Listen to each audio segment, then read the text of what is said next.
برطانوی میگزین دی اکانومسٹ کے intelligence unit کی جانب سے جاری کردہ ڈیموکریسی انڈیکس رپورٹ کے مطابق سال 2017 میں دنیا بھر میں جمہوریت مجموعی طور پر تنزلی کا شکار ہوئی ہے۔ یہ ادارہ دنیا بھر کے ملکوں میں جمہوریت کی صورتحال پر گزشتہ 12 سال سے اپنی رپورٹ جاری کر رہا ہے۔ سال 2017 کی رپورٹ کے کچھ اہم نکات جانتے ہیں ندیم یعقوب سے۔ جی ندیم، دی اکانومسٹ انٹیلیجنس یونٹ کی رپورٹ کے مطابق دنیا کے 49.3% آبادی ناقص جمہوری نظاموں والے ممالک میں، جبکہ صرف 4.5% مکمل طور پر جمہوری ممالک میں رہتی ہے۔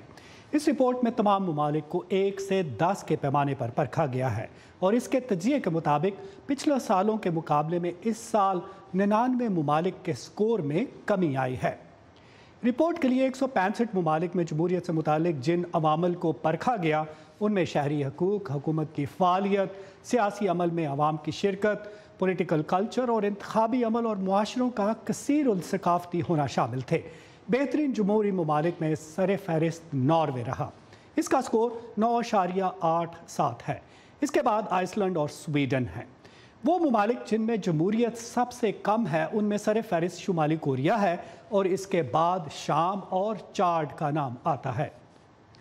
مسلمان آبادی والے چند ممالک ریٹنگ میں انڈیکس کے نصف سے کچھ ہی اوپر جا پائے۔ ان میں ملیشیا نے 6.54 اور پھر انڈونیشیا نے 6.39 کا سکور حاصل کیا۔ پاکستان کا سکور اس فہرست میں 4.26 ہے، جبکہ سعودی عرب کا سکور 1.93 ہے۔ دلچسپ بات یہ ہے کہ اس سال امریکہ کے نمبر پہلے کے مقابلے میں کم ہوئے ہیں کیونکہ اسے مکمل جمہوریت سے ناقص جمہوریت قرار دیا گیا ہے۔ اس کا سکور 7.98 ہے۔ جی ساگر اور ندیم، یہ بھی بتاتے چلیں کہ امریکی سکور میں کمی کی بڑی وجہ سال 2016 میں امریکی اداروں پر عوام کے اعتماد میں ہونے والی کمی تھی۔ Thank you.